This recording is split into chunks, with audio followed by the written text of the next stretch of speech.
and welcome back to the pause area. Remember, we talk all things finance, so please do like, share, comment and subscribe. Remember, we really focus on smart everyday moves that help us win with our finances. And today on this video, we are chatting about 3 things that you think you need but may not need, especially in the year 2022. So my first one is a car. I think it's actually very tricky, because obviously we've had, news about e-hailing companies such as Bolt and, safety issues and concerns. And really, if you're not going to take a car or you're not going to buy a car, you might be considering using either an Uber or a Bolt facility. So that's also very tricky in terms of me having this conversation with you about this right now. But otherwise, I feel like owning a car in 2022 is really, really very expensive, especially with the price of petrol going up and everything that's happening with Ukraine and Russia. That could actually make the cost of living very high, because if it's over 20 rands per litre of petrol, you start thinking about how much that expense is going to be for you.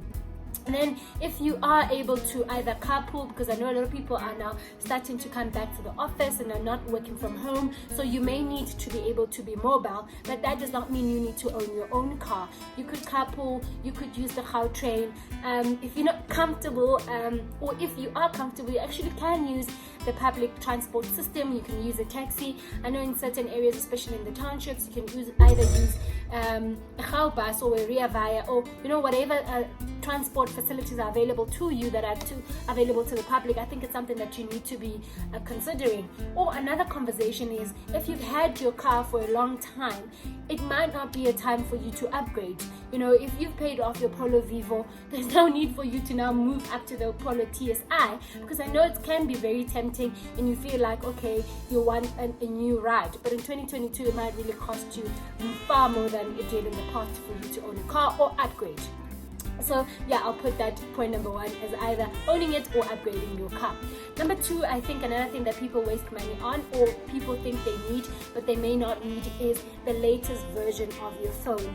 I know there was an announcement of the S22 and their nightography, and they were doing all these different adverts about it. They're promoting it at the malls.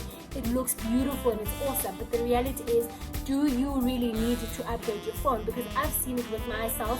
I use an iPhone 10, I think it's a 10X, and now I'm in the age of iPhone 13. But I've realized that over the years, all these different upgrades really don't apply to me. Yes, it's gonna have a nicer video, it has a nicer camera, but if I'm gonna pay like 20,000, 25,000 for a nicer camera, really, it's not something that I feel like at this point in my life I should be doing. So really think about it. And sometimes we don't use our phones to the full capacity. So whatever they've upgraded from one iPhone to the other, or from one Samsung phone to the other, it might really not be relevant to you or in your life. And I think another thing with your finances is that it all depends on where you are with your personal finances. Are you a person that's trying to pay off debt, or are you a person that's trying to now build an investment, build wealth? So depending on where you are, or you've lost a job, or you lost your job during COVID-19 and now you're recovering and starting to work again, all of those different variables really, really come to play when it comes to how you use your money and where you spend your money. And then number 3, I think this one is really, really funny, but I think for me, number 3, something that I thought that I actually needed and I feel like I don't need, is all these luxury kitchen appliances, and the key is luxury. For example, a Smeg appliance looks nice. A Smeg kettle and a toaster really, really aesthetically looks very beautiful in your kitchen, but at the end of the day, the water that comes from the Smeg and a Russell Hobbs or a Melloway will definitely be the same.